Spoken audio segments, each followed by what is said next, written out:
Dando prosseguimento ao nosso congresso, teremos agora o quinto painel, cujo título é Verdade, Ciência e Prova na Dinâmica do Processo. Para coordenar o painel, é com muita honra que recebemos Sua Excelência, o Ministro do Tribunal Superior do Trabalho, Dr. Luiz Felipe Vieira de Melo Filho.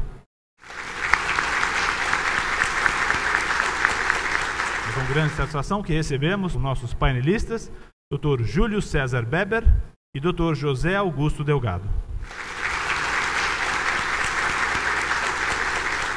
Com a palavra, o coordenador do painel. É com renovado prazer que compareço a esse 11º Congresso Nacional de Direito do Trabalho e Processo do Trabalho, promovido pelo Tribunal Regional do Trabalho de Campinas em seu Jubileu de Prata. Eu devo confessar, e aqui por dever de muito mais que ofício, mas um compromisso pessoal, agradecer sinceramente ao presidente do tribunal, desembargador Burato, e à comissão organizadora desse congresso, sobretudo, em especial, pelo meu dileto amigo, o desembargador Pancotti, que, com inteligência e lucidez, coordenou com os seus demais componentes, o juiz Firmino, não quero ser injusto, o desembargador Samuel, o desembargador Jordani e a juíza Patrícia, um seminário de Itajaí. A 11ª edição desse seminário, que se renova com tamanho êxito, com uma média de público de 1.200 ouvintes, é um resultado de um trabalho desenvolvido desde a infraestrutura do Congresso à seleção dos temas de imensa qualidade. Tenho percorrido alguns congressos no país, mas confesso que este é o que mais me sensibiliza, não só pela amizade, mas também pela qualidade dos palestrantes, ouvintes e pela excelência de todo o seu desenvolvimento. Registro, então, esse carinhoso abraço a todos aqueles que participaram desse evento e participam, e também ao nosso grande amigo, o desembargador Lorival, a quem gentilmente me recebeu com toda a distinção nesses dias e que estou aqui em Campinas. Mas, em benefício do tempo, devo passar diretamente a palavra aos eminentes expositores desse painel. Painel que trata do tema Verdade, Ciência e Processo. Para tanto, foram selecionados o ministro Delgado e o professor Júlio Beber. O ministro Delgado integrou o Superior Tribunal de Justiça desde a sua instalação, foi ex-ministro do TSE, é advogado, professor, conferencista, doutor honoris causa pela Universidade Estadual do Rio Grande do Norte e Universidade Potiguar do Rio Grande do Norte, membro titular da Academia Brasileira de Letras Jurídicas do Rio de Janeiro, membro titular da Academia Brasileira de Direito Tributário de São Paulo, conselheiro titular da Academia Tributária das Américas, membro titular da Academia Norte-Rio-Grandense de Letras e Letras Jurídicas e autor de várias obras jurídicas publicadas pela Forense Juruá e coautor em obras coletivas e autor de mais de 2 dezenas de artigos. Sua Excelência dispensaria a apresentação, dada a notável relevância de sua atuação também como magistrado no Superior Tribunal de Justiça e que a todos nos encantou com suas preciosas lições. Nada mais devo dizer, porque Sua Excelência, com certeza, é que terá tudo a nos dizer nesse momento. Passo a palavra ao eminente ministro José Delgado. Eminente ministro Luiz Felipe, presidente dos nossos trabalhos, a quem eu agradeço inicialmente os elogios que fez à minha pessoa, dizendo que isto decorre de um respeito profundo e de uma amizade que cada vez mais se intensifica. Todos os louros que ele aqui mencionou, ele me faz muito me dão muita felicidade, mas não está no meu currículo, mas faço questão de publicizar, meu caro ministro. E que hoje, aos 73 anos de idade, o que mais engrandece o meu currículo é ser avô de 4 netas e de 1 neto. Senhor presidente do Tribunal do Trabalho, sediado em Campinas, eminente professor Júlio César, que me honra aqui com a sua companhia, meu querido amigo, caríssimo amigo, desembargador Giordani, que me honrou com o seu convite, desembargador Pancotti, que o aprovou e que está me acolhendo, meus amigos, minhas amigas. É necessário dizer que pela 4ª vez compareço aos congressos que são realizados por este tribunal e que esse episódio me dá muita alegria, muito contentamento e só faz aumentar as minhas responsabilidades. O tema que nos foi apresentado é um tema desafiante e um tema, por que não dizer, de natureza filosófica processual. Consequentemente, meu caro presidente, é um tema árido, é um tema para o qual estão desafiando as nossas inteligências e também fazendo com que seja criado algo que pode parecer misterioso, indecifrável, mas que na verdade não é, porque é algo que se destina a se buscar o quê? A se buscar o aperfeiçoamento da entrega da prestação jurisdicional através de quê? De uma prova mais bem qualificada e que se aproxime o máximo da verdade. Todos nós sabemos e estamos conscientes de que o direito do século XXI, quer seja o direito aplicado pela Justiça Estadual, quer seja o direito aplicado pela Justiça Federal, quer seja o direito aplicado pela Justiça Eleitoral, quer seja o direito aplicado pela Justiça Militar, e especialmente o direito aplicado pela Justiça do Trabalho, esses ramos científicos jurídicos neste século XXI estão a exigir uma mudança de mentalidade, uma mudança de concepção de todos os agentes jurídicos que trabalham com estes ramos, a fim de que o direito saia daquele patamar em que ele sempre se encontrou e que sempre entendeu atender às necessidades dos potentados, atender às necessidades das classes dirigentes e alcançar um patamar muito maior, que é dele se aproximar o máximo da dignidade humana e da valorização da cidadania. Não é sem sentido e é com absoluta razão que os futurólogos, especialmente Alvin Toffoli, em sua primeira onda, segunda onda, terceira onda, e especialmente tudo isso aperfeiçoado por Norberto Bobbio, que afirmaram, e que isso está registrado em suas obras, que o século XXI tem que ser o século da cidadania. E o direito tem que se conscientizar que todas as suas regras e todas as formas de sua interpretação no momento atual, elas não terão nenhum sentido e nenhuma consistência se não forem dirigidas, vamos repetir, a valorizar a dignidade humana e a cidadania. Então, observe que isso é um rompimento com o passado, é um rompimento com dogmas dominantes da Igreja, é um rompimento com dogmas dominantes do Estado e o rompimento também com muitos dogmas defendidos pelas classes dominantes industriais e empresariais, e que, se não forem modificados esses dogmas, irão criar sempre aquele abismo que chegou a um ponto de crescimento que não pode mais ser aumentado, não pode mais ser potencializado. Então, meus queridos amigos e minhas queridas amigas, é dentro desse contexto que nós recebemos com surpresa e com muito elogio a inserção desse tema neste congresso. É um congresso em que tem disciplinas múltiplas, em que se insere o tema, onde nós vamos ter que trazer algumas meditações a respeito da verdade, da ciência e da prova.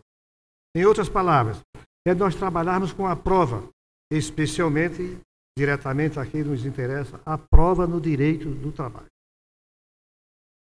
Quando nós estamos falando em a prova do direito do trabalho, nós estamos falando da prova também no direito processual. E logo veio a pergunta, a qual nós lhes fazemos inicialmente, e para a qual vamos tentar, nos 26 itens aqui que nós enumeramos, que nós chamamos de enunciados, vamos tentar lhes dar uma resposta. A pergunta é a seguinte: a prova, como apurada no momento atual, pelos princípios e pelas regras ditadas pelo processual civil, pelo chamado direito formal, ela vem atendendo aqueles preceitos da verdade que a ciência jurídica busca ao decidir, ao definir a entrega da prestação jurisdicional? Nós não podemos, temos sempre afirmado em nossos trabalhos que nós podemos conceber o direito como não sendo via de solução pacífica dos conflitos. Solução pacífica dos conflitos que o Poder Judiciário tem a responsabilidade de determinar. E essa solução pacífica dos conflitos, ela só será concretizada com absoluta segurança ou com relativa segurança, se ela estiver assentada em uma prova que se aproxime o máximo da verdade. Mas, meus queridos amigos e minhas queridas amigas, o que é a verdade para o direito? Temos parâmetros fixadores da verdade? Nós podemos definir o que é a verdade de modo objetivo? Ou a verdade não é algo subjetivo que se forma de acordo com as nossas tendências ideológicas, de acordo com as nossas tendências sociais, de acordo com as nossas tendências políticas e até de acordo com as nossas tendências jurídicas?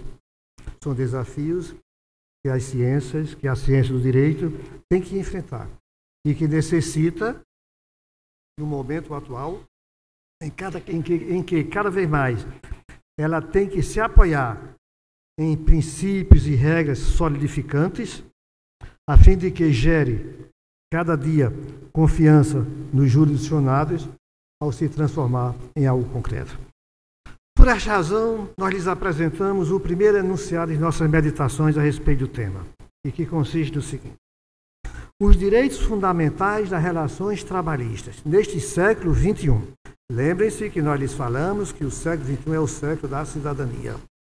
Lembrem-se, nós não lhes falamos, mas vamos acrescentar agora, que em nenhum momento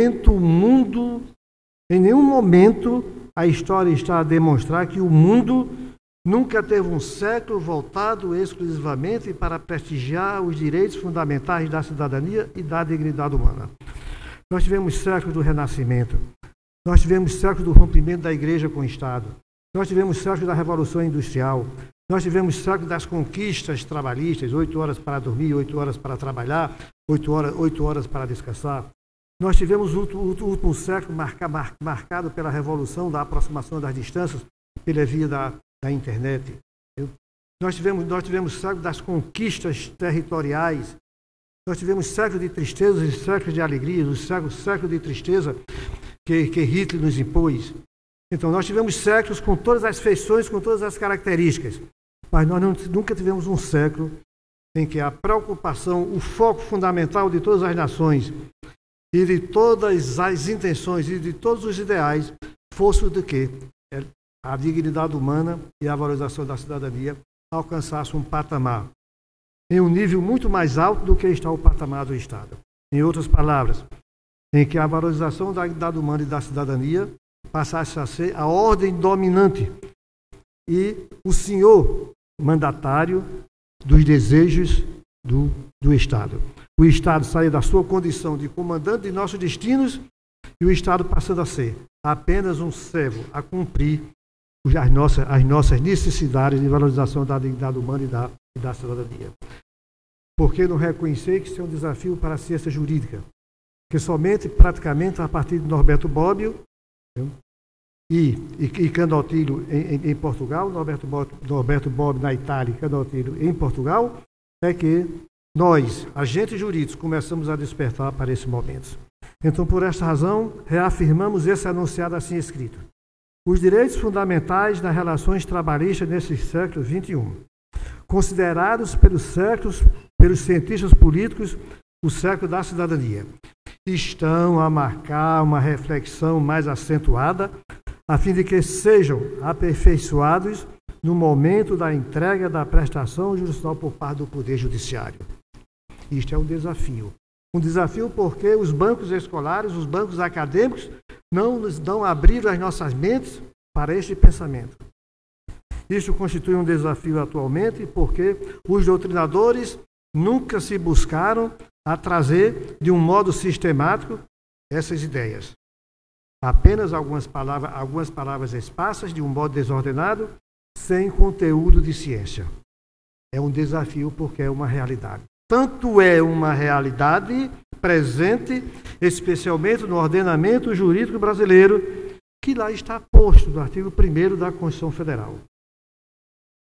A República Federativa do Brasil, organizada pela União, Estado, Distrito Federal e Municípios, tem por objetivo fundamental, inciso 1, a soberania nacional. Inciso 2, a dignidade humana. Implicitamente, o vocábulo, a valorização da dignidade humana. Inciso 3º, a cidadania. Implicitamente, incluído aí o vocábulo, a valorização da cidadania. Inciso 4, como todos nós sabemos, os valores sociais do trabalho. Observe que nós temos já como destinação constitucional, como postulado, não como princípio, consequentemente exigindo uma interpretação de natureza absoluta, por que não dizer potencializadamente absoluta, a obrigação de toda regra jurídica, quer de direito material, quer de direito formal, quer seja de direito fundamental, quer seja de direito não fundamental, essa regra jurídica só terá validade, só poderá existir, só poderá ter validade, só poderá ter eficiência e efetividade se elas forem interpretadas com a visão de valorizar a dignidade do homem e a sua cidadania como direitos sagrados. Dentro desse patamar de ideias, dentro desse correr de ideias, dentro dessa elaboração de ideias, dentro dessa sistematização de ideias, apresentamos-lhes mais um segundo enunciado. A aplicação eficaz dos direitos fundamentais nas relações de direito de trabalho tem o objetivo de superar um direito de trabalho econômico-financeiro em busca da prevalência do princípio da dignidade humana e da valorização da cidadania. Observem, meus queridos amigos, minhas queridas amigas, ou minhas queridas amigas e meus queridos amigos, que já lhes falei muitas vezes em valorização da dignidade humana e valorização da cidadania. Assim o faço propositadamente para que essas ideias fiquem incrementadas e que promovam um despertamento para a sua valorização e para a necessidade delas serem interpretadas no momento em que o direito é chamado em suas mensagens abstratas para se transformarem em fatos concretos de produção de eficácia e de efetividade. Surge, em decorrência desses dois enunciados que já lhes apresentamos, um terceiro. Os fatos acima sublimados conclamam o intérprete e o aplicador do direito, que constitucionalmente o intérprete e o aplicador do direito é o magistrado brasileiro, os juízes, os advogados, e a classe que hoje eu tenho a profunda honra de pertencer, são simplesmente coadjuvantes, os professores são simplesmente coadjuvantes, os doutrinadores são simplesmente coadjuvantes, mas a responsabilidade constitucional por interpretar e aplicar o direito às situações concretas em conflito por via de provocação, essa responsabilidade cabe aos magistrados. Então nós afirmamos com base nesse pensamento. Os fatos acima sublimados conclamam o intérprete e o aplicador do direito do trabalho para se afastar do modelo clássico que predominou durante muitos anos nessa área jurídica, para vincular-se a um sistema de compreensão da lei que, ao ser aplicada às situações concretas conflituosas, não vamos falar em situações concretas harmoniosas, porque observem que o direito em si, somente abstratamente, ele cuida das situações concretas harmoniosas, a fortalecê-las. O direito material, ele se destina a impor pacificação nas situações concretas conflituosas.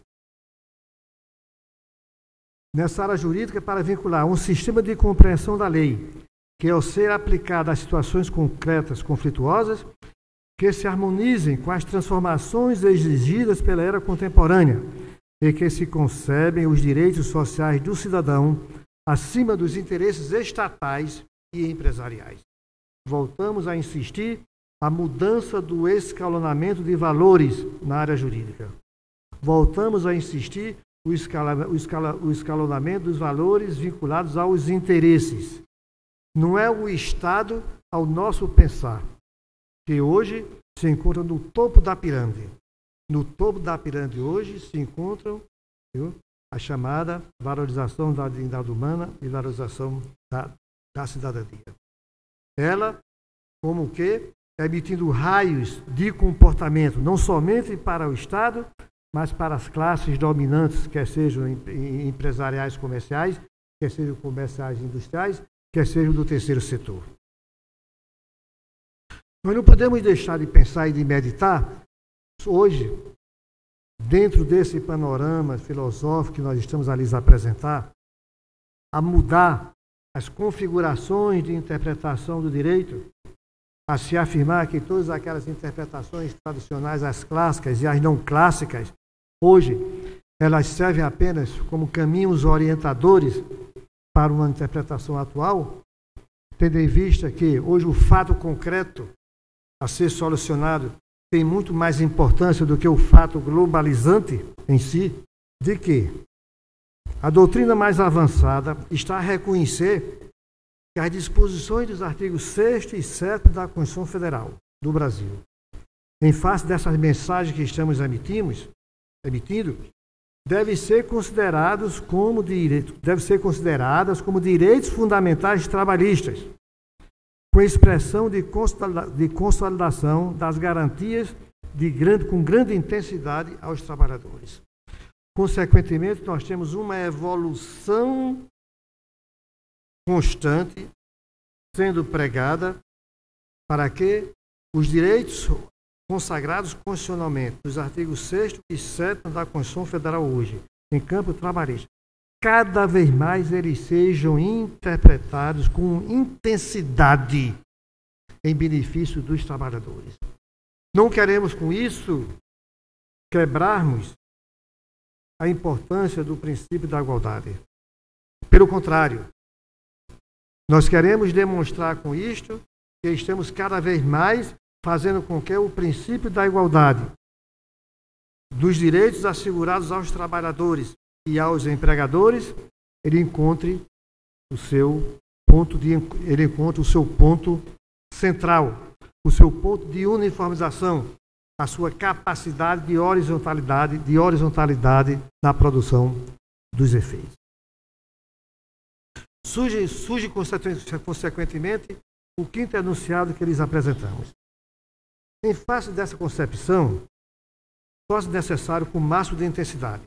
Aí abro-lhes aspas, para citar aqui um pensamento de Marcelo Barroso Kummel, uma obra intitulada A Concretização dos Direitos Fundamentais, Vinculação dos Particulares aos Direitos Fundamentais nas Relações de Trabalho, onde ele afirma, reticência, olhar o direito do trabalho sob o ponto de vista, o paradigma dos direitos fundamentais, e tirando do mesmo seu caráter essencialmente patrimonialista, para garantir a promoção da dignidade humana nas relações de trabalho. Ao nosso pensar, não é uma revolução de sangue, mas é uma revolução de ideias. É uma revolução de nova mentalidade, de novo comportamento interpretativo. É uma revolução, por que não dizer, dos métodos de interpretação do direito, especialmente do direito do trabalho. Cito a fonte, esse anúncio. Abrimos espaço agora para lhes anunciar que, influenciado pelo contexto acima anunciado, ou pelos contextos acima anunciados, que pregam a concretização e efetiva dos direitos fundamentais nas relações trabalhistas em situações harmoniosas e conflitantes, é que temos que situar a proposta que foi feita para este de verdade, ciência e prova na dinâmica do processo. Observem que a proposta deste painel, dos organizadores deste congresso, foi despertar para que nós saiamos da chamada estaticidade do processo e comecemos a trabalhar com uma nova fase do processo, em que ele se apresenta como algo dinâmico, algo em busca de um aperfeiçoamento, como um caminho em que seja assaltado com solidez para que a entrega da prestação jurisdicional, que é o seu objetivo maior, central, único, seja feita com a aproximação de uma segurança absoluta. Observem que eu lhes coloquei aí o vocábulo aproximação, porque nós sabemos que a segurança absoluta é a perfeição. E o direito, embora lute através dos anos, através dos séculos, para alcançar a perfeição, mas, infelizmente, como todas as outras ciências, há tanto ele ainda não chegou. Dentro deste patamar, pensamos que, como aqui anunciamos nesse anunciado número 7, de que o processo trabalhista, em regra, ele é composto por um conjunto de etapas pré-ordenadas. Essas etapas são todas definidas em lei. Cada um exercendo o seu papel claramente definido, acontecendo em determinada ordem cronológica, onde estão presentes dois momentos nobres, o da instrução, pureza da prova, e o da prolação da sentença.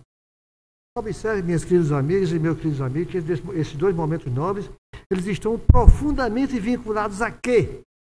A busca da verdade.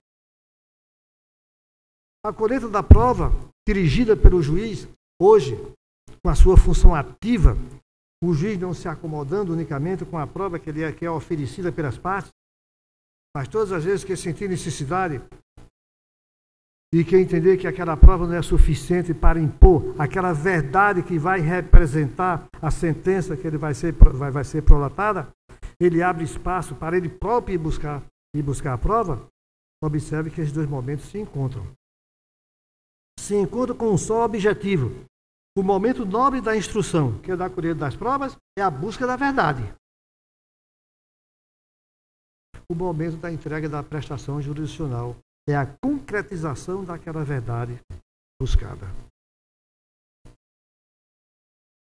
Ainda hoje nós nos penitenciamos, porque mais de 30 anos que ministramos a cadeira de Direito Processual Civil, não chamamos a atenção dos nossos alunos, dos nossos queridos alunos, para esses dois momentos nobres do processo.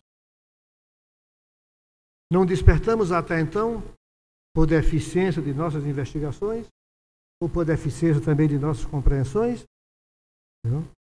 pela magnitude desses dois momentos, em que, por via da dinâmica do processo e no caminhar da colheita das provas, nós temos que assentar a verdade, e essa verdade se projetar na sentença. É como o quê? Através de uma máquina fotográfica, coloquemos a verdade dentro da máquina fotográfica e, ao clicar, ela emita a imagem concretamente daquela verdade que foi buscada. Esses dois momentos que estamos a citar são dinâmicos. Além de serem dinâmicos, são criativos, requerendo 3 habilidades fundamentais do juiz. Quais são essas 3 habilidades? Análise. Para isso, ele tem que se preparar. Ele tem que se preparar através dos ensinamentos de Miri Lopes na sua obra Psicologia Judiciária. Ele tem que se preparar com base nos princípios, nos postulados e nos princípios aplicados à prova. Ele tem que se preparar através dos métodos filosóficos de dedução. Ele tem que se preparar com aquele sentimento de saber ouvir, de saber compreender e de saber entender as emoções humanas. E também se preparar para não se deixar ser iludido. Observe que essa fase de análise é uma fase complexa. Segundo, ele passa para uma fase. Depois de toda essa complexidade da análise, ele entra naquela fase da síntese. mas aquela síntese representa as conclusões que ele vai tirar daquela prova. E terceiro, ele evolui para uma terceira fase, que é o do mapeamento daquelas provas. Aí onde ele vai filtrar as provas e, com base nesse filtro, ele determina a verdade que irá ser representada, vamos repetir, que irá ser concretizada na sentença. Afirmamos aqui, com base em vários autores, a habilidade da análise requer a capacidade de avaliar e perdoar de maneira crítica, de modo a que resulte em um raciocínio convergente. A capacidade do juiz de perdoar o quê? De perdoar uma emoção interesseira de uma testemunha. A capacidade do juiz de perdoar aquele interesse exagerado manifestado pelo advogado em fazer as suas razões, viu? Muitas vezes distorcendo aquela verdade que se apresenta, viu? E que ele tenta configurar aqueles fatos de um modo diferente, quebrando até o compromisso que hoje existe no artigo 14 do Código Processual Civil. Segundo, síntese. É a capacidade que deve ter o juiz de compreender a habilidade de conceber novas ideias dos fatos apurados ou os produtos resultantes de um conjunto de ideias já existentes. Ele resumir,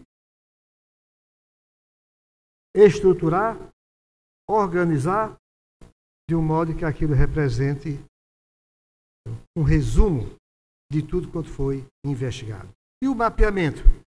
O mapeamento busca transformar todo esse momento de abstrações, que observaram tanto a análise como a síntese, no momento de abstrações, em algo concreto. Esse algo concreto, o que é, meus queridos amigos e minhas queridas amigas? Nada mais, nada menos do que a busca da verdade. Nós não podemos compreender, não podemos entender, não podemos formar nenhum raciocínio lógico se não partirmos do sentido de que a sentença é uma verdade. É uma verdade imposta pelo Estado através do juiz.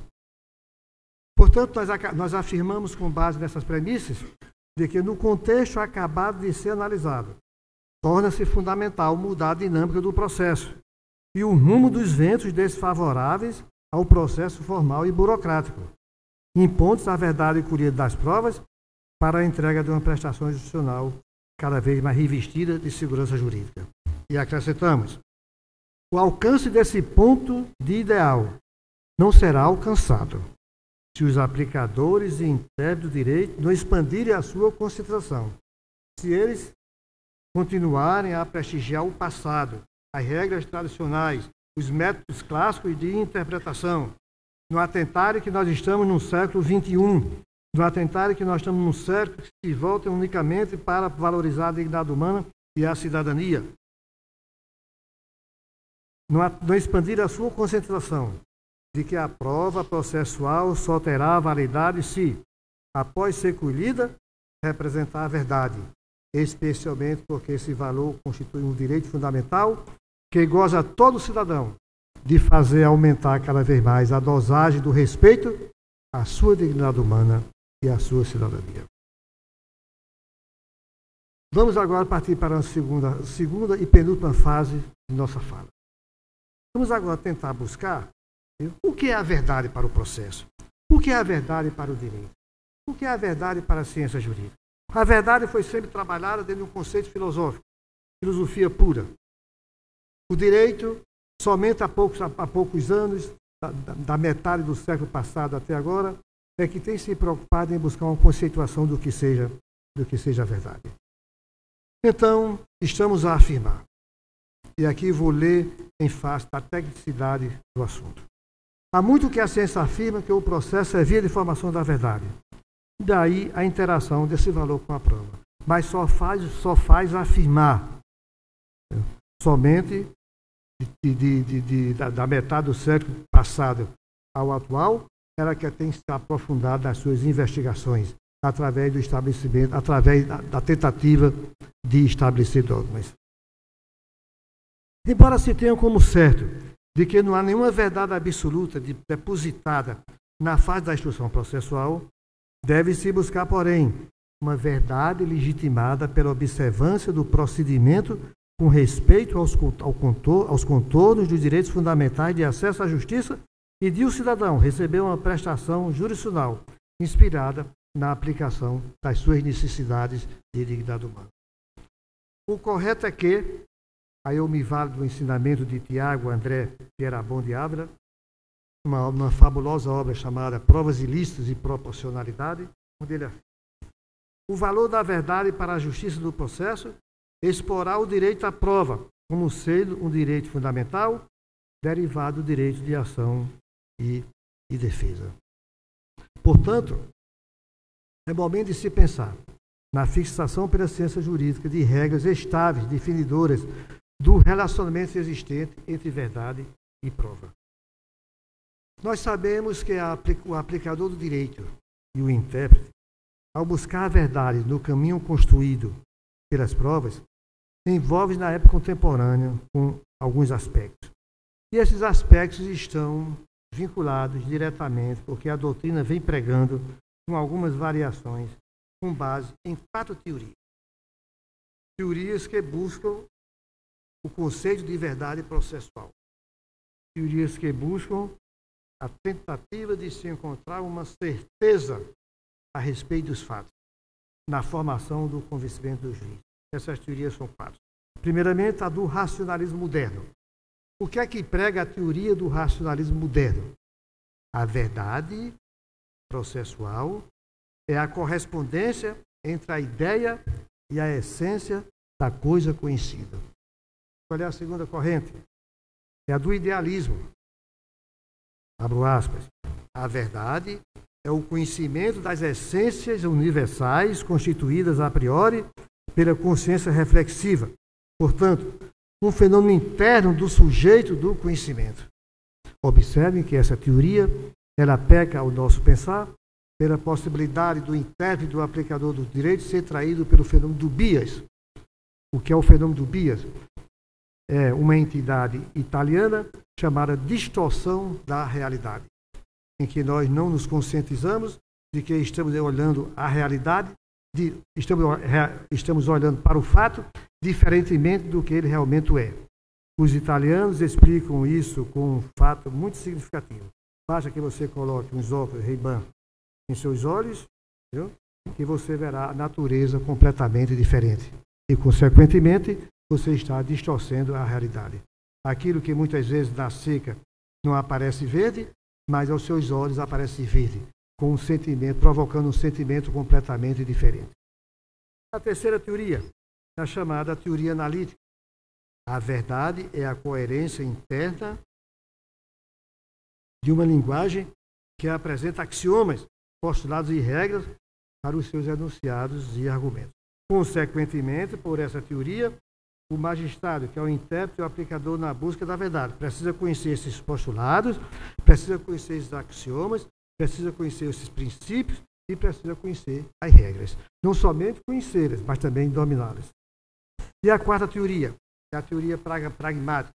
Afirma essa teoria: a verdade não é apenas uma explicação de uma coisa ou fato, mas, sobretudo, um conhecimento que permite obter consequências práticas e aplicáveis, de forma que a marca do verdadeiro é a verificabilidade dos resultados e a eficácia de sua aplicação.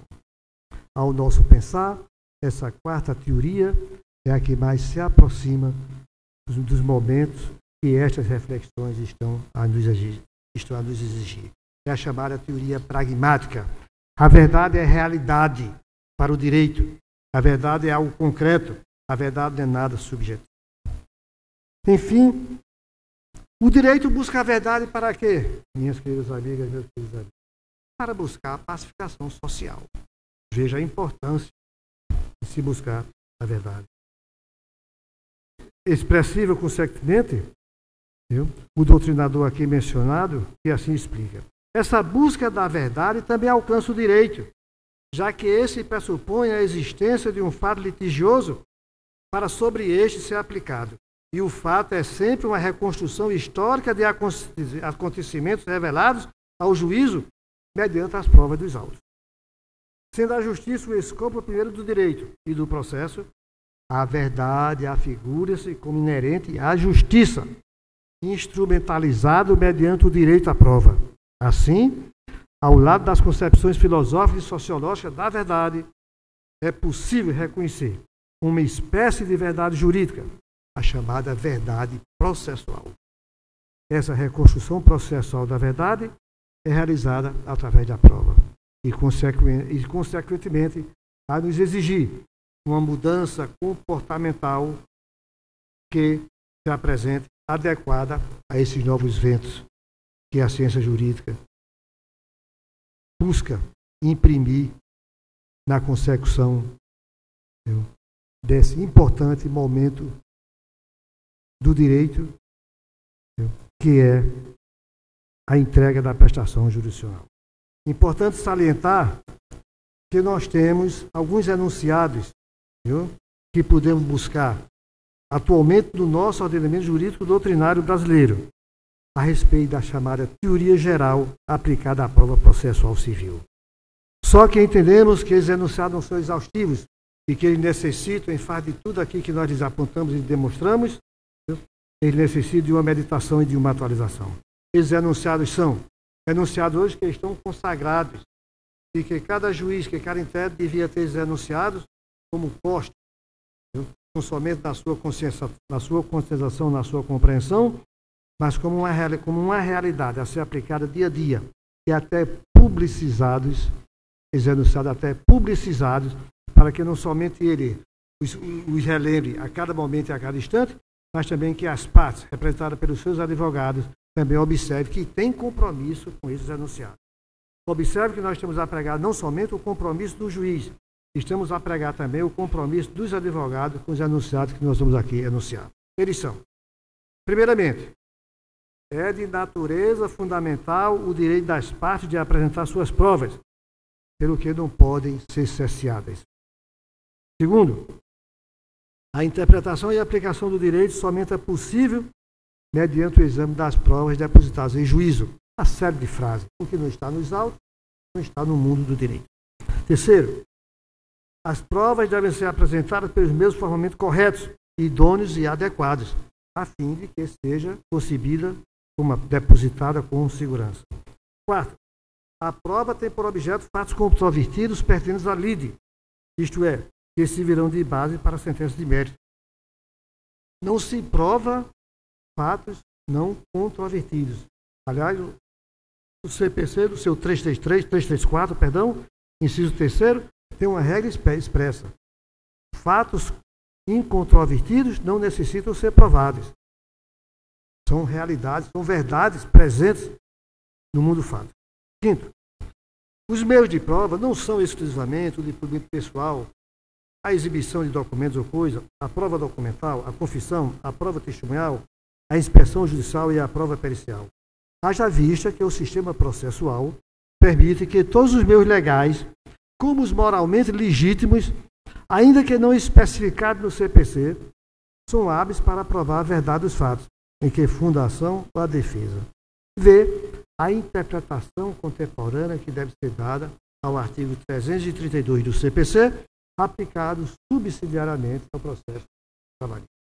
Sexto, os meios pelos quais as provas são depositadas em juízo devem estar revestidos dos princípios da moralidade, da legalidade, da impessoalidade, da eficiência, da razoabilidade e da proporcionalidade.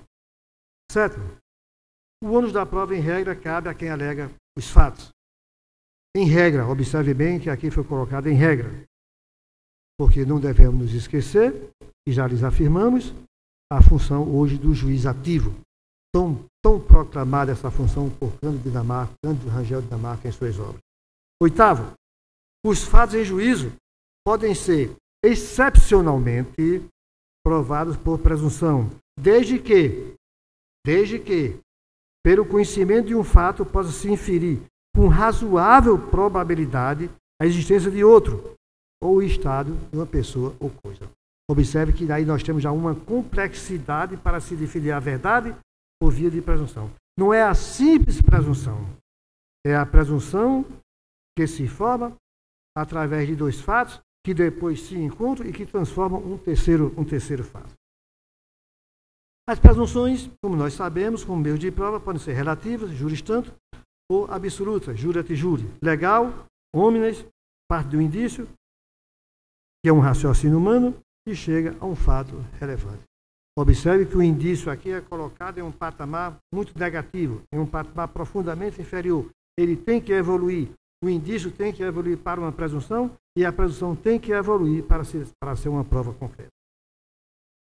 10º, o legislador brasileiro adota, na análise da prova, o sistema da persuasão racional do juiz, vinculado aos limites legais, mas obrigatoriamente com base na motivação. 11º, as provas devem ser consideradas como compondo um contexto, não tendo valor o seu exame de forma isolada.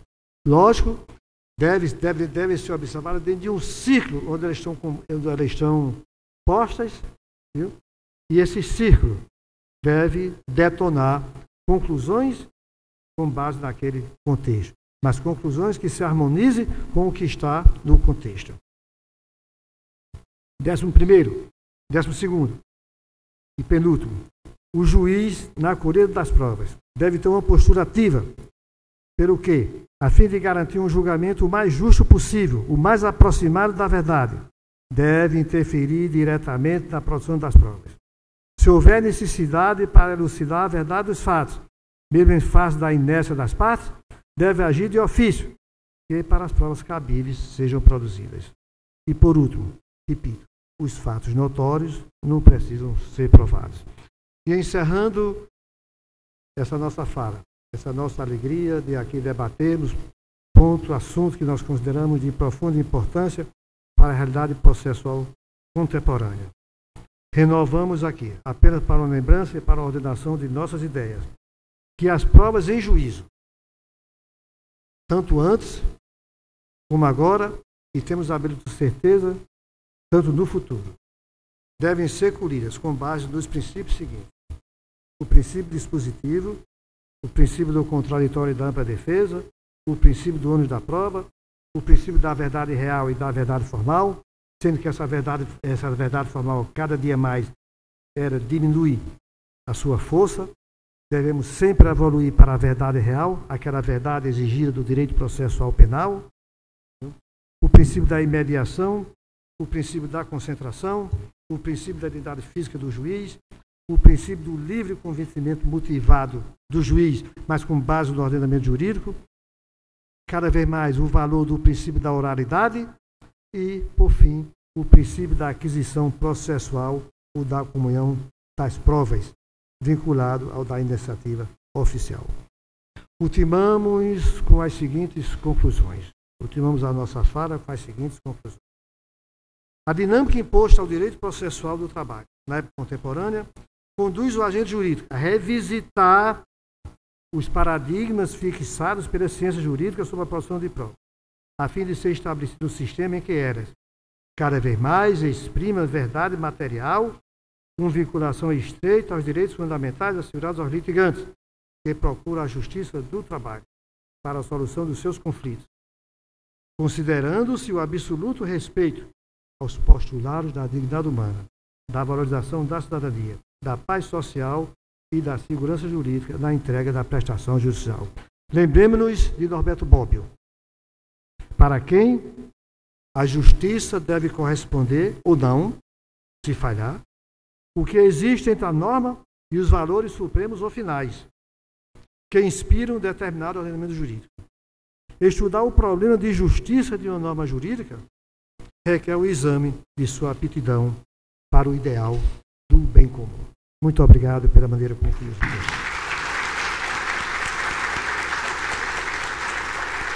Cumprimentando o ministro Delgado pelo esperado da sua brilhante intervenção de natureza jurídico-filosófica sobre um tema extenso e com múltiplas interpretações, Sua Excelência, com a impecável lógica, e rigorosamente no prazo previsto concluiu sua intervenção.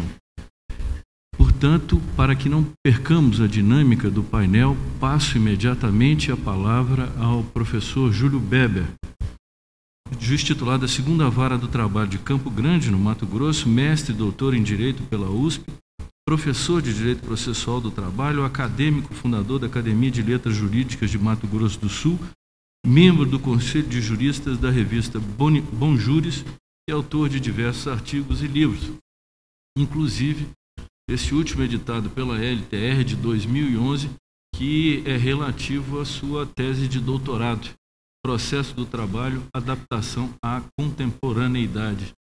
Isso já nos revela que teremos também uma significativa intervenção pelo nosso amigo e professor Júlio Beber, a quem concedo a palavra. Bom, inicialmente quero agradecer o convite para a participação neste congresso, que me oportuniza encontrar vários amigos e também muito aprender com as conferências de todos os palestrantes que por aqui passaram. Meus cumprimentos aos colegas de mesa, meu amigo ministro Luiz Felipe, ministro José Delgado. Não tenho a autoridade e a profundidade do ministro Delgado para considerações filosóficas sobre esse tema, e por isso farei uma abordagem um pouco diversa acerca da possibilidade ou não de valoração das provas científicas, uma vez que a cada ano que passa aprimora-se a ciência, aprimoram-se as tecnologias e cada vez mais são elas introduzidas no âmbito do direito, especificamente dentro do processo. Nós temos uma evolução no sistema de valoração das provas que teve curso durante a história da humanidade, e cada vez que avançamos, tentamos aprimorar, tentamos melhorar. Isso não significa que não tenhamos momentos cíclicos. Nós começamos com a época dos romanos, dos gregos e dos romanos, em que tínhamos o juiz, tinha a liberdade de valorar a prova de acordo com critérios lógicos e racionais. É o que a doutrina costuma enunciar como um sistema étnico. Então, à época de gregos e romanos, o magistrado tinha a possibilidade ou valorava a prova de acordo com a razão e sempre seguindo uma lógica. Deveria sempre seguir uma lógica para decidir. Após isso, passamos para um sistema, ou melhor, com a queda do Império Romano, passamos para o sistema chamado de sistema da prova legal, onde tivemos um retrocesso muito grande. Deixou-se de fazer valoração da prova de modo racional e de modo lógico, porque com a queda do Império Romano, com a invasão de Roma pelos bárbaros, foi introduzida naquele local, em Roma, a cultura dos bárbaros. Então, passou-se a realizar determinadas provas, ou melhor, nesse sistema da prova legal, nós tivemos duas fases. A primeira, realizavam-se provas de força e de destreza, chamados juízos de Deus, onde o magistrado, o juiz, na verdade, não fazia valoração alguma da prova. Ele simplesmente era um espectador, ele assistia à produção da prova e, ao final, anunciava o resultado. Havia, nessa época, provas muito curiosas. Uma delas era a prova pela sorte, quando ocorria um homicídio e não se sabia quem era o homicida, realizava-se uma cerimônia religiosa em que o sacerdote local indicava 7 suspeitos. Feito isso, tomavam-se 2 pedaços de madeira, um assinalado com uma cruz e o outro sem assinalação, e tirava-se a sorte. Antes disso, os 7 suspeitos deveriam jurar inocência. Feito isso, tirava-se a sorte. Se fosse sorteado o pedaço de madeira sem assinalação, todos tinham jurado a verdade e todos eram inocentados. Se fosse tirado o pedaço de madeira assinalado, um entre os 7 suspeitos tinha faltado com a verdade, tinha jurado em falso. A partir daí tomavam-se outros 7 pedaços de madeira, com o nome de cada um, e tirava-se novamente a sorte. O que fosse sorteado era considerado culpado. Outra prova também bastante interessante nessa época era o de tomar o acusado, amarrar as suas mãos e pés e jogá-lo em um rio. Se ele afundasse, ele seria considerado inocente. Provavelmente não ia sair vivo, mas era considerado inocente. Se ele sobrenadasse, tentasse se debater para não se afogar, ele era considerado culpado, porque se entendia que a água, como é um elemento puro, estava tentando expulsá-lo. E uma das provas mais interessantes da época era a prova realizada para descobrir se a mulher tinha cometido adultério. Então, suspeita de adultério, a mulher também era levada a uma cerimônia religiosa, deveria jurar inocência e o sacerdote dava para ela beber uma bebida extremamente amarga. Se as feições do rosto dela mudassem ao beber aquela bebida amarga, ou se os olhos ficassem injetados de sangue, é porque ela ficasse vermelhos, é porque ela era adúltera. Então, nesta época, o juiz efetivamente, o magistrado efetivamente não valorava prova alguma, ele era um simples espectador. A partir daí tivemos a segunda etapa, a segunda fase desse sistema da prova legal, que era o sistema da prova tarifada, aí já com a influência de Justiniano e muito utilizada na Inquisição. Nessa época também o juiz não fazia valoração da prova. Ele contava, ele fazia a contagem, a contabilidade. As provas eram tarifadas. É desta época que temos aquela ideia de que uma testemunha não tem valor algum. 2 testemunhas fidedignas faziam prova plena. O depoimento de 10 servos equivalia ao depoimento de um nobre. O depoimento de um sacerdote, aliás, o depoimento de 2 sacerdotes equivalia ao depoimento de um bispo, e assim por diante. Então, as provas eram tarifadas. E por incrível que pareça, até hoje há uma certa influência dessa ideia de tarifação, quando em audiência, após ouvir uma testemunha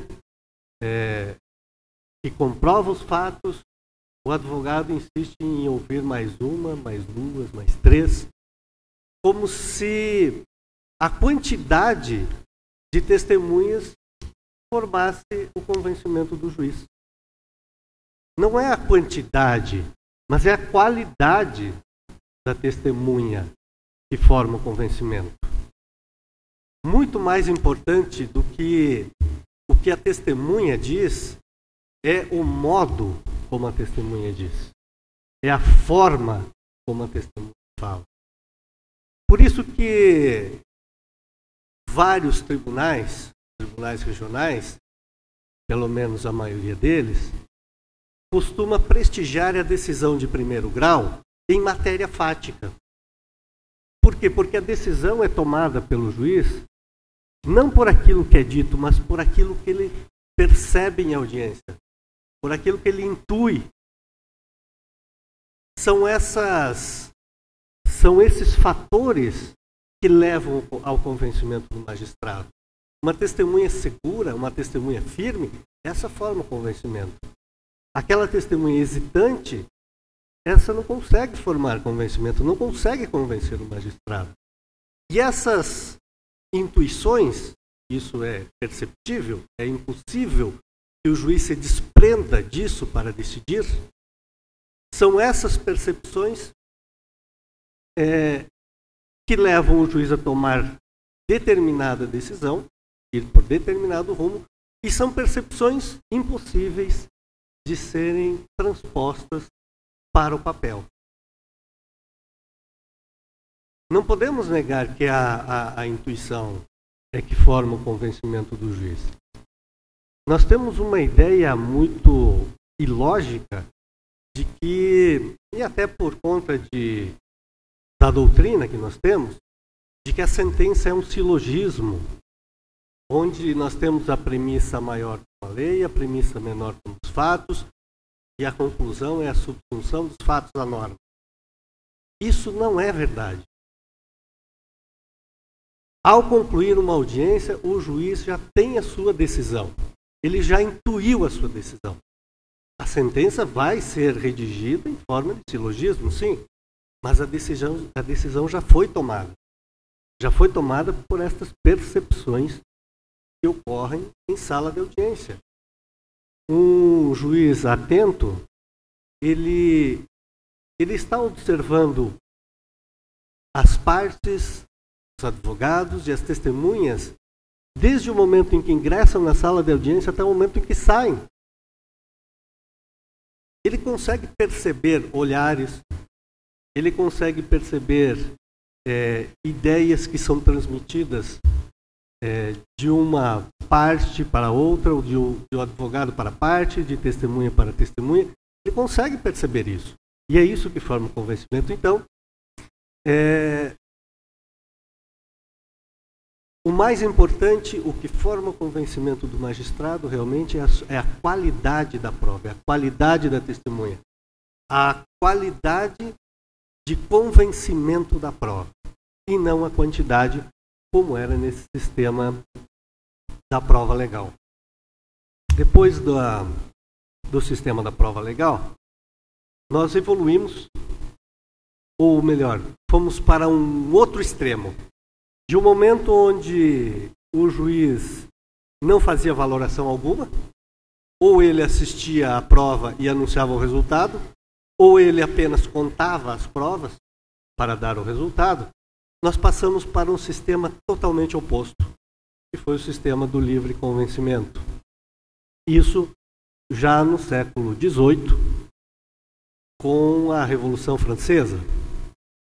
Isso ocorreu por conta das ideias iluministas. O século XVIII é o século do iluminismo,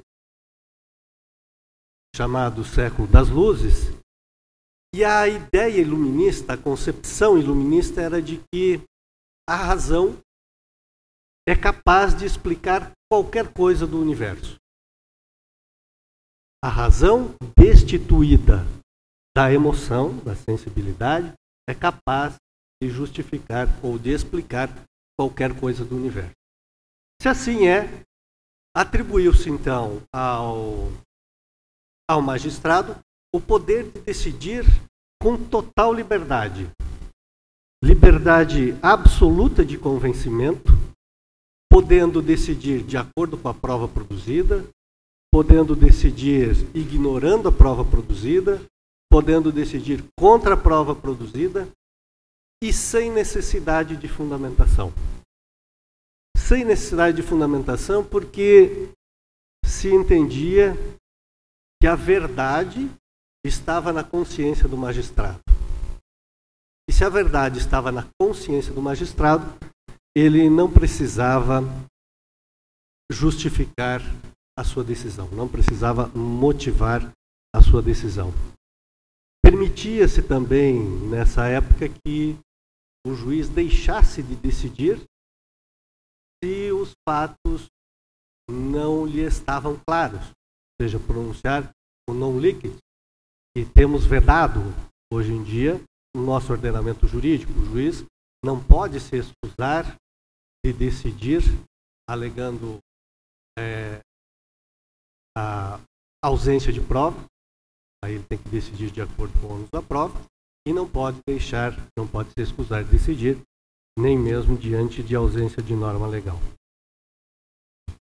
Depois desse sistema do século XVIII, em que o juiz poderia decidir livremente, evoluímos para o sistema que temos atualmente. E esse sistema cada vez mais vem sendo aprimorado. O sistema da persuasão racional.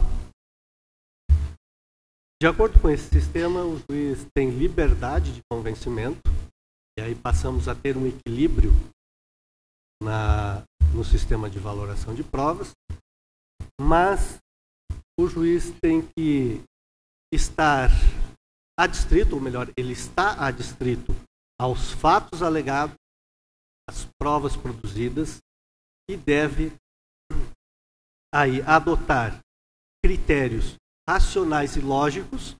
Vejam que voltamos à época de gregos e romanos, voltamos à época anterior à queda do Império Romano. Então, vamos resgatar daquela época os critérios para a valoração de prova, critérios lógicos e critérios racionais, porém, não podemos descurar da emoção que também faz parte do julgamento. Embora inicialmente o sistema da persuasão racional não admitisse a emoção, ela é inegável no julgamento. Não há como separar a personalidade do magistrado, a personalidade do julgador e as sensações que ele tem no momento de decidir. Isso é impossível psicologicamente. Psicologia analítica não consegue separar isso. Não consegue fazer a separação de razão e emoção. A emoção é fundamental no momento de decidir. A intuição, muitas vezes ela é decisiva. É a intuição que leva a uma decisão. O direito argentino, em algumas províncias, procura evitar ou tenta evitar que a emoção influa no julgamento. Se não me engano, a província de Buenos Aires é assim, de modo a separar o julgador do instrutor do processo. O juiz, ele instrui a causa, ele ouve testemunhas, ele produz as provas. Feito isso, chegado o momento de julgar, ele remete o processo para um colegiado que irá decidir, não tendo tido contato algum com a prova produzida. Então, busca-se separar a emoção do processo basicamente racional, que é o princípio da persuasão racional na sua pureza, que nós não adotamos no Brasil. Nós no Brasil não adotamos esse sistema. Nós no Brasil temos o princípio da identidade física do juiz. O instrutor deve julgar, embora haja súmula do Supremo Tribunal, aliás, do Tribunal Superior do Trabalho, dizendo que este princípio não é aplicável ao processo do trabalho, a maioria dos tribunais costuma fazer a vinculação do juiz instrutor à decisão nos seus regimentos internos ou em alguns outros atos. Porque isso dá maior qualidade à decisão. Isso torna a decisão humana. Nós não estamos mais na época do iluminismo. Nós não vivemos mais a época em que a razão justifica ou explica qualquer coisa. Nós estamos numa era diferente, nós estamos numa era de pós-positivismo. E especialmente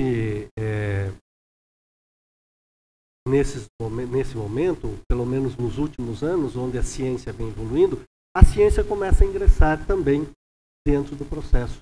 Começa a ingressar na busca da verdade de que falava o ministro José Delgado.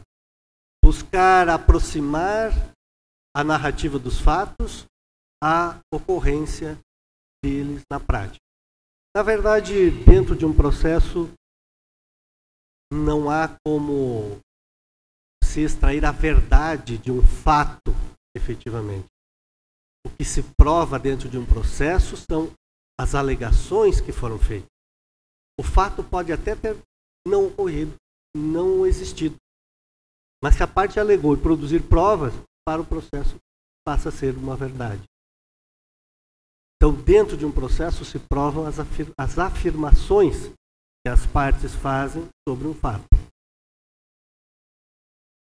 A prova científica dentro do processo de trabalho, ela tem grande importância, principalmente quando há pedidos de adicional de insalubridade, de periculosidade, quando há alegação de doença do trabalho ou doença profissional, quando há acidente do trabalho.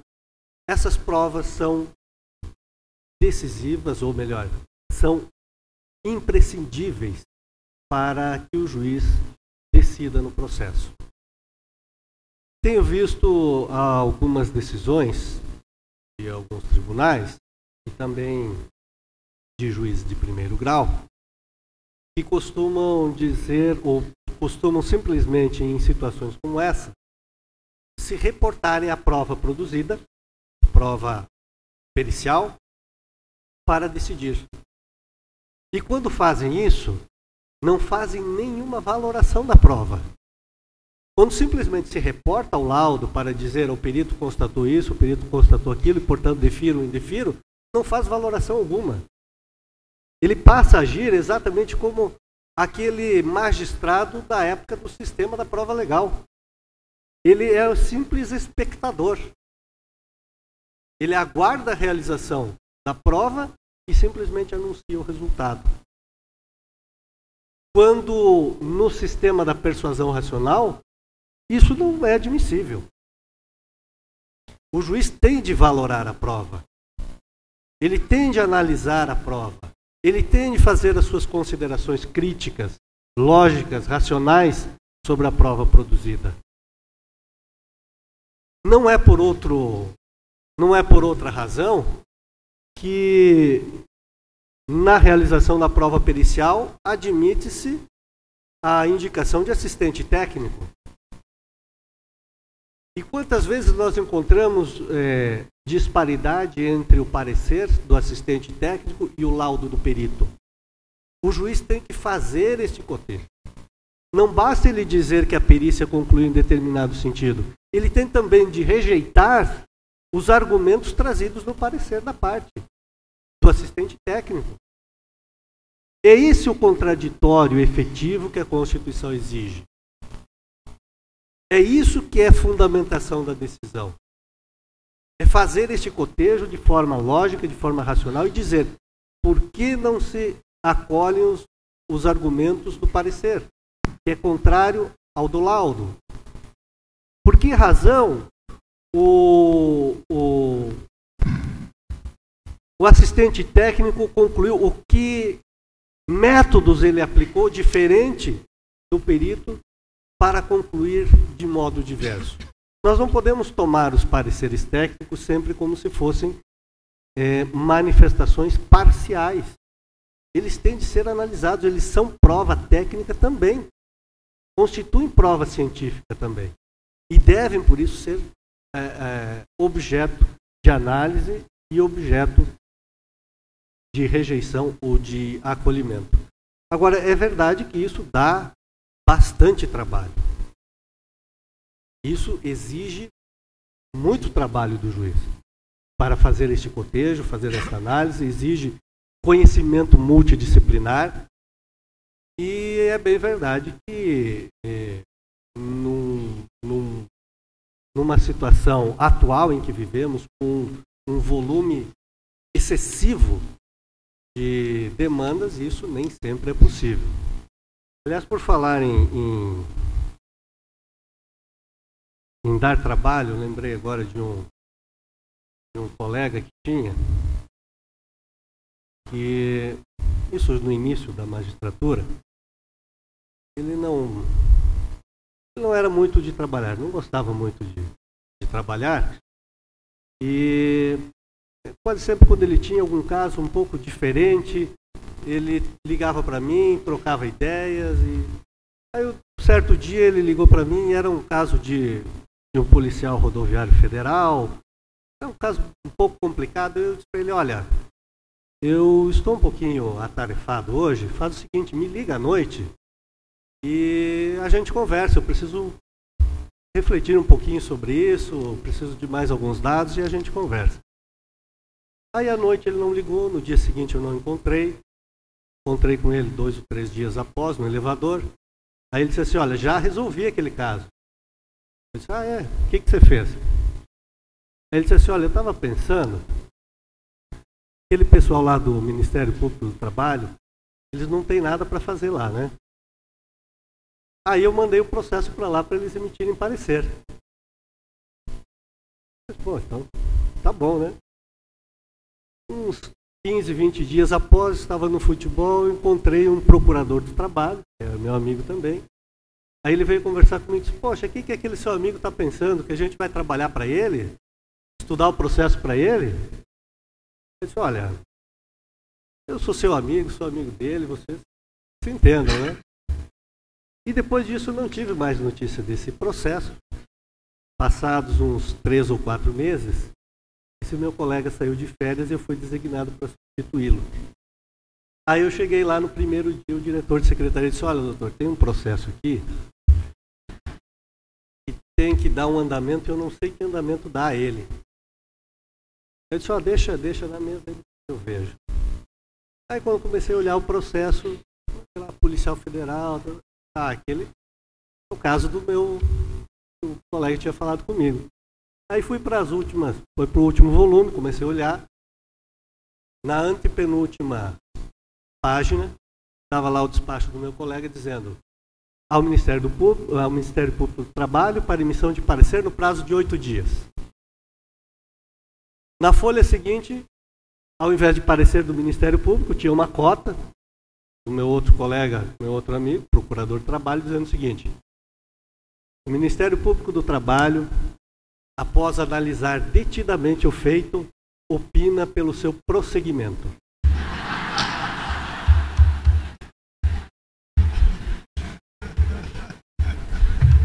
E na última folha, ao invés de decisão do meu colega, ele despachou assim: acolho o parecer do Ministério Público. Prossiga-se. Bom, mas esse é um caso excepcional.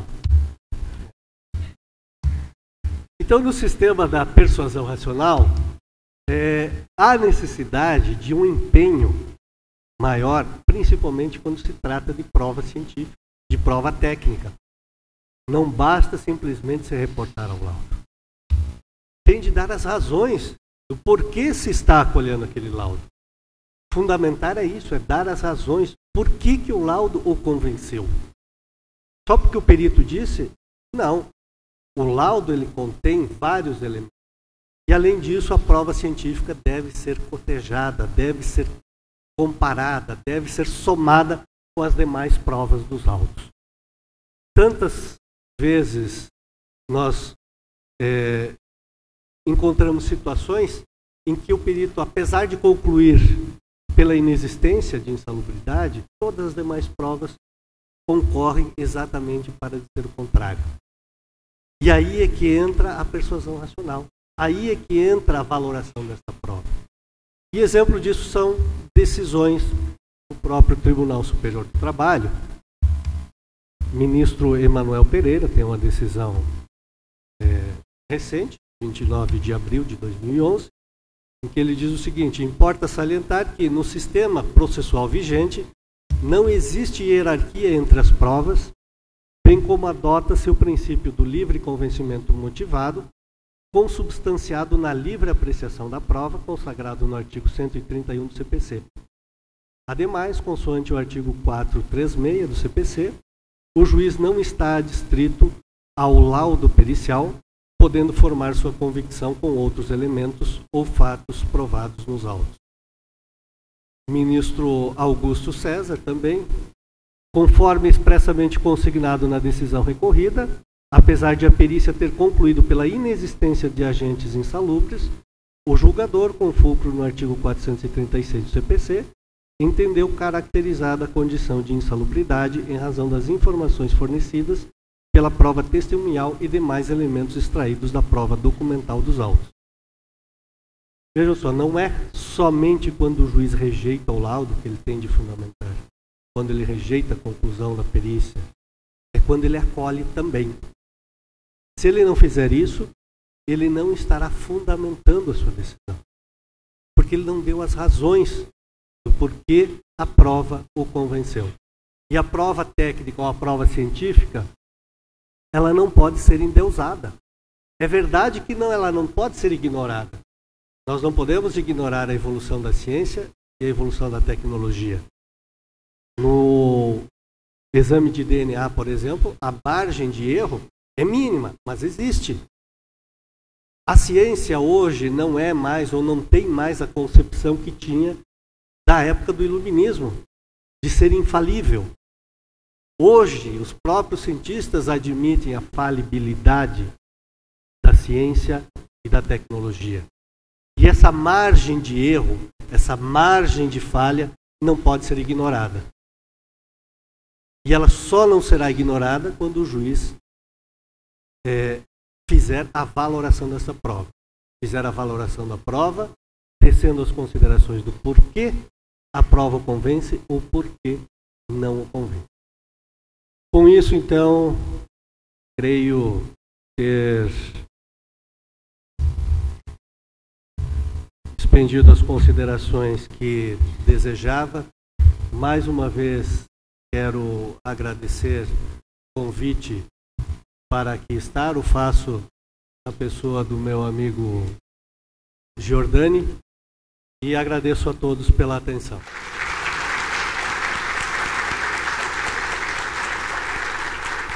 Cumprimento igualmente o professor Júlio Beber pela sua excepcional intervenção, que completa a intervenção feita pelo ministro Zé Augusto Delgado. Ambos esgotaram o tema verdade, ciência e processo na dinâmica do processo, esgotaram no sentido de trazê-los para um painel em que tinham 40 minutos e desdobraram todas as questões relevantes acerca desse tema. Eu, aqui, presidindo a mesa, me honra sobremaneira estar ladeado por dois grandes juristas, dois grandes magistrados. E quanto ao tema verdade, ciência, prova na dinâmica do processo, a grande verdade que eu preciso confessar é que estava indicado para o painel dos direitos humanos no direito do trabalho, a eficácia horizontal. E a ciência pela qual eu havia me preparado dizia respeito a essa questão da eficácia dos direitos fundamentais relações de trabalho. E a prova disso é que consta no próprio programa. E por isso mesmo, na dinâmica desse processo, eu terminei presidindo essa mesa. E surpreendido com a importância e a relevância do tema de ontem para hoje, refletia sobre seus aspectos, ora filosóficos, ora processuais. E, tranquilo, depois de me acomodar com as lições dos eminentes pares à mesa, apenas me ocorre algumas breves considerações que acho singulares, complementando ou reforçando uma e outra exposição. A primeira diz respeito a um aspecto importante ressaltado pelo ministro Delgado.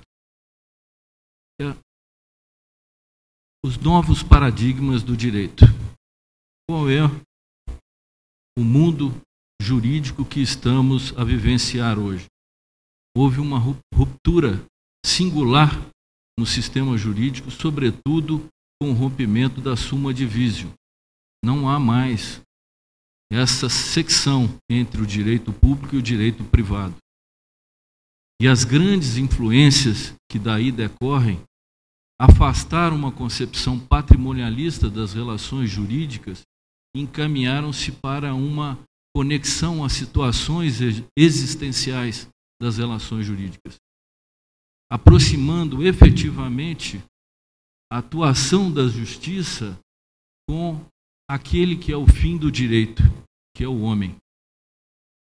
E, sobretudo, com o valor fonte da Constituição, que é a dignidade, que compõe a sua existência, e dela não pode ser afastada. Mas o direito, ao longo desse período em que havia essa divisão, ele se afastava profundamente desse resultado. Mas agora, com a nossa Constituição Federal, tantas vezes criticada, ela veio a conceber uma nova mentalidade. E essa nova mentalidade se revela pela nova hermenêutica. O juiz, dentro dessa nova hermenêutica, sem discutir a natureza bifronte dos princípios como estruturantes do ordenamento, mas também como normas, o juiz tem um outro papel. O papel do juiz é criativo. E como disse o professor Júlio, não se trata de um mero silogismo na busca da verdade e na prolação da decisão judicial. O juiz cria, ele é intérprete, com todas as letras. E nessa nova etapa do racionalismo jurídico, se assim podemos defini-lo, e da técnica das decisões judiciais, a busca pela verdade é o elemento fundamental para uma decisão justa. Muito embora nem em todas as situações jurídico-processuais possamos alcançá-la. Mas o que não afasta o juiz de todos os meios possíveis de que ele dispõe, que almeje esse resultado, esse escopo. E é tão interessante que, se nós recordarmos a origem do direito, do processo do trabalho, os senhores vão perceber que nós não viemos essencialmente do processo civil. Nós surgimos como um processo fiscal. O direito aí, sustentado, integrava uma intervenção estatal oriunda do Conselho Nacional do Trabalho, que pertencia e integrava o Executivo. O nosso processo tinha uma natureza administrativa e, por isso mesmo, inquisitorial. E essa inquisitoriedade rompeu laços profundos do direito processual civil e estabeleceu fincas na atuação do juiz, que, por força do artigo 765, tem poderes ilimitados para buscar a verdade. E necessariamente o que temos visto nesse rompimento paradigmático, o processo civil se aproxima do direito do trabalho com as flexibilizações processuais e procedimentais, são situações diferentes, rompe com estruturas e começa a criar paradigmas endoprocessuais para a solução dos litígios. Veja bem a inversão do ônus da prova no Código do Consumidor, dentre outros vários exemplos, inclusive a aproximação com os efeitos da revelia que a nossa contumácia trabalhista já trazia, por força da natureza inquisitorial do processo e da atuação jurisdicional. A par disso, nós estamos olvidando, sobretudo na condição de magistrados que têm esse poder por força de lei, desde a edição da consolidação, de agir dentro do processo. E aguardamos, às vezes, silenciosamente, sob o fundamento de que o volume de trabalho é enorme, passivamente a atuação das partes. O que é o grande equívoco. Esse juiz neutro, nessa quadra, ele não é neutro, ele passa a ser parcial. Porque no momento que ele se omite em face do desequilíbrio das partes, ele vai, consequentemente, beneficiar aquele que, em situação econômica, social, categorial, estiver em condição de insuficiência. E aí se vê alguns exemplos que foram dados, como o professor Júlio relatou a questão da perícia. A questão da perícia é extremamente delicada. O juiz não é refém do laudo. Isso está previsto em lei. Ele deve fundamentar e ele tem de fundamentar dizendo por que adota ou não adota o laudo pericial, exclui ou não exclui um laudo assistencial. E vejam, senhores, que essa situação se agrava porque as doenças ocupacionais hoje são objeto de provas periciais com aparelhos e instrumentos de última geração, quase que retirando a margem do juiz de fazer uma análise desses laudos. Isso sem cogitarmos de provas que são oriundas dos novos meios de tecnologia, como as provas decorrentes de e-mails, da alteração que se faz constantemente nas páginas. O que valeria como prova? É necessário uma autenticação cartorial para efeito de convalidá-la judicialmente? O e-mail pode ser descoberto pelo empregador? Qual o conteúdo desse e-mail? Como se faz a prova, sobretudo, de inúmeros casos de assédio sexual foram identificados via abertura dos e-mails corporativos. E na maioria deles, as demandas trazidas a juízo pelos supostos assediadores, não se discutia o conteúdo do assédio, se discutia a licitude da prova. São inúmeras questões que não permitem ao juiz se tornar passivo diante dessas circunstâncias. Há também de ressaltar que no processo do trabalho, a prova testemunhal é a que graceja por todos os seus aspectos. O vínculo do juiz com esses trejeitos da testemunha decorrentes da forma como inquire, é preciso que se tenha a percepção que um gestual do juiz durante a instrução, ele é decodificado pelas partes e pelas testemunhas. Um juiz que toma o depoimento da testemunha de forma incisiva, ele tem menos chance de convencer e obter a verdade do que um juiz que sabe persuadir, que sabe colher o depoimento. Um gesto de vigor numa sala de audiência não é um mero reflexo de um comportamento indevido do magistrado, mas é um outro código para a parte. De que não estou agradando, que não está sendo possível e há uma retração na busca da verdade. São inúmeras questões que poderiam ser deduzidas e que eu vinha, que verificava ao longo das duas exposições, que foram excepcionais na minha avaliação e para o conteúdo do tema proposto. Eu quero, com essas palavras, cumprimentar novamente os dois eminentes palestrantes. Quero ressaltar o meu orgulho de ladeá-los aqui nessa mesa e mais, perceber que o auditório, durante esse período todo, esteve absolutamente inerte, se embriagando nas lições que foram proferidas pelos eminentes professores. a mim só foi motivo de engrandecimento. Saio aqui com muitas reflexões para esse período após ouvi-los, que realmente importam dia a dia no nosso mistério. Cumprimento-os, portanto. Há perguntas que foram dirigidas à mesa, me parece que ainda há tempo eu não recebi uma orientação e, portanto, o ministro Zé Augusto, caso queira se pronunciar sobre as perguntas, eu passo a palavra. Temos aqui duas perguntas, vou respondê-las de modo sintético, para tentar atender aos anseios de quem pergunta. Marcelo Reves, Você pergunta, Marcelo, o seguinte: como o Poder Judiciário, tutelador dos direitos humanos e da dignidade humana nas relações trabalhistas, deverá proceder diante do atual quadro de anacronismo e arbitrariedade da interpretação e hermenêutica da norma e da ainda precariedade dos meios e recursos para atender de forma mais célere às necessidades da sociedade e do judiciário?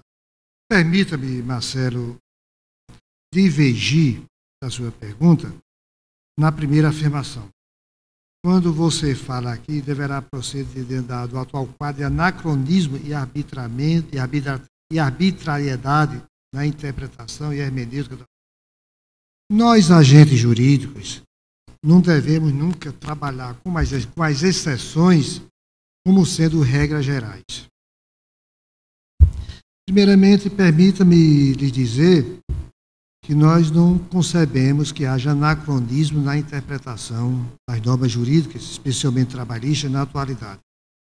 Nós entendemos que há necessidade de mudanças, há necessidade de novos paradigmas, mas que muito já foi feito. Nós sabemos que hoje os quatro métodos clássicos de interpretação, eles hoje estão sendo colocados em segundo plano, e 4 outros métodos modernos de interpretação estão sendo adotados pela Justiça do Trabalho, especialmente com base no princípio da proteção. Observe também que o princípio da realidade contratual é outro princípio presente na interpretação da norma, que é um avanço, o que não existe nas relações jurídico e direito privado puras, só existe nas relações de direito do trabalho. O mesmo se diga do princípio da proteção. São aperfeiçoamentos que nós temos, o que mostra que não há o anacronismo. Observe também que a regra hoje defendida de que o fato deve ser examinado em todo o seu conteúdo e se sobrepõe muitas vezes a determinadas realidades, também é um novo método que fuge aos métodos tradicionais. No que se refere à arbitrariedade de interpretação. O que será, juridicamente, a arbitrariedade de interpretação? Observem que, para se conceituar o que seja arbitrariedade de interpretação, tem que se partir de um procedimento doloso de quem arbitra a norma, de que dirige a interpretação da norma para atingir a um fim ilícito. Nós não podemos confundir errônea interpretação, inadequada interpretação não condizente com os nossos interesses, com a arbitrariedade. O direito, ele sempre trabalha com entidades que procuram se apresentar consolidadas e com limites bem definidos. A arbitrariedade é irmã de ilícito. A outra parte de sua pergunta.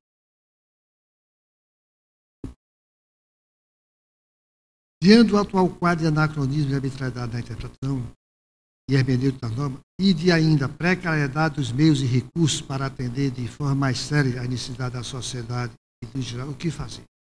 Observe que muito tem sido feito.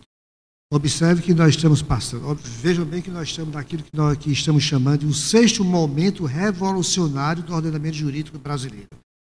Nós sabemos que nos últimos 30 anos, desde 1988, o ordenamento jurídico passou por 5 grandes revoluções, sem lhes falar das sub-revoluções. Constituição Federal de 1988. Código de Defesa do Consumidor em 1990. Lei de Improbidade Administrativa em 1992. A Lei Complementar 101 de Responsabilidade Fiscal em 2001.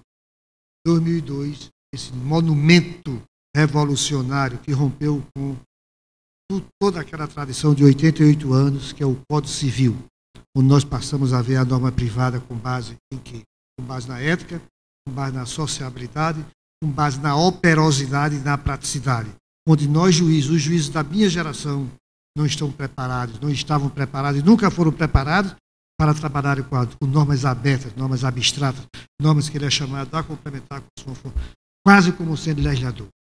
Vejam que isso é chamado hoje, chamado ativismo judicial, que o Supremo já começou a empregar, já começou a adotar em algumas soluções, especialmente regulamento da greve para os servidores públicos. Vejo que muita coisa está sendo feita. Observe, Marcelo, hoje o chamado e-process. O e-process é uma revolução. Há pouco tempo nós estávamos comentando com o eminente corregedor deste tribunal, viu? A revolução que o e-process está provocando. A diminuição do tempo é um dos caminhos que está sendo empregado, no processo, viu? Para vencer o império do tempo. Veja bem que a ciência jurídica, jurídico processual, desde que se desvinculou do direito civil, no início do século XIX, desde que se tornou ciência propriamente dita, nunca venceu o tempo. O tempo é o maior ditador do processo. O tempo impõe a sua vontade do processo. E nós sabemos, todos têm conhecimento da famosa decisão agora, que depois de 60 ou 70 anos de tramitação de um processo, o Superior Tribunal de Justiça acabou de decretar a prescrição de uma ação de indenização promovida por uma determinada empresa em relação aos terrenos onde está situado hoje o aeroporto do Galeão. Depois de 70 anos desse processo tramitando, em que se buscava a indenização de 17 bilhões de reais, é que chegou a uma solução. E que solução? O Superior Tribunal de Justiça decretou que é a prescrição. Vejam o que é a ditadura do tempo. Depois de se lutou 70 anos pelo quê? Para o dado. Então, isso não é a função do processo. Então, observe que o e-process é uma das grandes revoluções e que cada vez mais está chegando ao direito processual trabalhista. Hoje, muito mais presente, é verdade, na justiça comum, especialmente no direito, no Superior Tribunal de Justiça, mas que, de modo muito avançado, e num esforço hercúleo dos dirigentes da justiça do trabalho, ele está se aperfeiçoando para diminuir as distâncias e a demora do processo. Isso sem prejuízo da entrega da perfeição, da entrega da prestação jurisdicional do modo como nós desejamos. Vejo que essa revolução é tão consagradora que um advogado do local mais distante do interior de São Paulo, ele poderá, desde que tenha os mecanismos tecnológicos próprios, viu, ter em seu escritório, dentro de poucos minutos, uma cópia integral de um processo que tramita no Supremo Tribunal Federal, que tramita no Superior Tribunal de Justiça, viu, que tramita no TST, que tramita em qualquer Tribunal Regional do Trabalho. Quando, há poucos anos, 3 ou 4 anos atrás, ele necessitava se deslocar de 800 quilômetros do interior de São Paulo, mais 1.000 e tantos quilômetros de São Paulo para Brasília, para obter uma cópia desse processo. Porque não se permitia nem sequer que cópia desse processo fosse enviada por meio de SEDEX ou outros meios modernos de comunicação. Então, quanto a esse aspecto, reconhecemos que ainda há precariedades. Reconhecemos que o grande desafio do processo, no campo também do processo trabalhista, é o volume intenso que se encontra. Mas vejam também que técnicas estão sendo adotadas. A técnica dos julgamentos repetitivos, a técnica das súmulas vinculantes, a técnica das súmulas por convergência, a técnica das súmulas por divergência, a técnica das súmulas impeditivas de recurso. Observe que são novos momentos do processo. Vejo que a súmula em si, a chamada súmula por divergência, surgiu graças à inteligência de Victor Leal em 1985. Somente depois de 10 a 15 anos após é que surgiu a súmula por convergência em decorrência dos regimentos internos dos tribunais. Entendeu? E somente agora, com a emenda constitucional número 45 de 2004, é que surgiu a súmula vinculante. E que depois é que surgiu a súmula impeditiva de recurso. E que depois é que surgiu os julgamentos repetitivos. E observe que agora na reforma processual, os julgamentos dos recursos repetitivos estão saindo do campo dos tribunais superiores e estão sendo inseridos também para os tribunais de segundo grau. E até numa forma que nós estamos chamando minimizada de súmula impeditiva de recurso, é de que o juiz de primeiro grau, ao receber a petição inicial e verificando que já tem decisões naquele mesmo sentido a respeito, e que aquela decisão que ele tem proferido está de acordo com a jurisprudência predominante, não é nem com a súmula, ele pode diferir a petição inicial, ou melhor, ele pode imediatamente proferir a decisão naquele pedido sem ouvir a parte contrária. Quer dizer, até uma nova formatação do chamado processo legal. Então nós não somos pessimistas neste campo. Sabemos que muito temos que avançar, mas muito já foi feito. A segunda pergunta é de Regis. Regis é do gabinete da desembargadora Tereza e faz a segunda pergunta. Considerando que o intuito, o princípio da instrução processual é a obtenção da verdade, entendendo este com uma maior proximidade do que efetivamente ocorreu, é possível levar em consideração para a prova obtida por meios ilícitos, mas que traz à tona fatos essenciais à sua solução da lide, não aconselho em hipótese nenhuma a valorização da prova ilícita.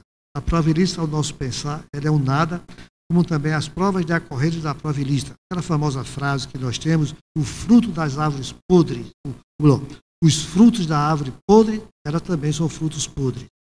Mas essa frase foi muito bem trabalhada pelo ministro Sepúlveda Pertence do Supremo Federal, quando afastou a possibilidade do nosso ordenamento de prestigiar as provas ilícitas, porque a prova ilícita em si está dizendo é ilicitude, é arbitrariedade, não é direito, é negação de um Estado democrático. Agora, nós temos alguns problemas a serem analisados. Por exemplo, eu lhes falei que o direito do trabalho se baseia muito no princípio da proteção. Vamos admitir que, através de uma denúncia anônima, que é uma prova ilícita, e uma denúncia anônima seja intentada uma reclamação trabalhista ou o Ministério Público apresente alguma investigação ou alguma ação civil pública com base numa denúncia anônima. Essa denúncia anônima, consequentemente, não deve ser acatada. Mas o que fazer? Engavetar esse processo, extinguir esse processo sem qualquer julgamento de mérito? Deixar de investigar uma possível realidade, uma possível verdade? Não? O que nós entendemos e sempre defendemos no Superior Tribunal de Justiça é que em situações dessa natureza, embora em outro campo que não seja judiciário, mas que ela se aplica, é de que esse processo não deve ter continuidade. Mas aquele fato está no mundo. E se está no mundo, pode o juiz de ofício determinar a sua investigação, enviando para o Ministério Público, enviando para sindicatos, enviando para associações, etc, etc. A partir daí, sem ter como base a denúncia anônima, mas tendo como base uma possível realidade fática, pode-se começar a apurar o fato e produzir efeito. Precisamos ter muita atenção para um possível julgamento do Supremo Tribunal Federal a respeito de denúncia anônima, embora no campo de processo penal, mas com reflexos profundos em todas as áreas. Duas operações dessas feitas pela Justiça, pela Polícia Federal ultimamente, foram, cujo nome não me recordo agora, aí foi um julgamento bem recente do Superior Tribunal de Justiça. Essas duas operações, os processos foram arquivados por via de habeas corpus, tendo em vista que foram com base em denúncia anônima. Mas se o Ministério Público está a alegar que não foi com base na denúncia anônima que a investigação se concretizou e que a possível denúncia iria ser aplicada. A denúncia anônima realmente ocorreu, mas foi aberta uma outra via para apreciar aqueles possíveis fatos e, na investigação daqueles possíveis fatos, se encontrou elementos suficientes para uma denúncia. Observe que a denúncia anônima, embora tenha aberto a possibilidade de investigação, ela foi abandonada, mas aquilo que foi denunciado anonimamente foi comprovada por outras situações, por outros caminhos formais e regulados. O Supremo está sendo chamado, o Ministério Público recorreu dessas duas decisões do STJ. O STJ entendeu que essa denúncia anônima e que essa outra prova era uma prova derivada da denúncia anônima. Então nós vamos ter aí uma análise muito interessante. Será prova derivada ou será prova permitida pelo nosso ordenamento jurídico? É possível se ter conhecimento de um homicídio por denúncia anônima e não se apurar quando o homicídio ocorreu? É possível se ter conhecimento de uma relação de direito do trabalho por uma denúncia anônima quando essa relação de trabalho existe? É possível se desconhecer a condição, a situação escrava do trabalho, a redução do trabalho, a escravidão, de forma de escravidão, quando essa situação ocorre? Observe, são novos tempos, são novos ventos. Se assim nós não entendermos diferentemente, com alguma criatividade, como bem falou Luiz Felipe, que preside este cenário com muita honra para mim, eu sei. E painel, nós não estamos aproximando cada vez mais a dignidade humana e a cidadania do processo. E esta é a missão. São, em conclusão, novos paradigmas, como aqui muito se discutiu, para o processo. Convido o Dr. Samuel Hugo Lima, desembargador e vice-diretor da Escola Judicial do TRT da 15ª Região, para fazer a entrega da lembrança do nosso congresso aos nossos componentes da mesa de trabalho.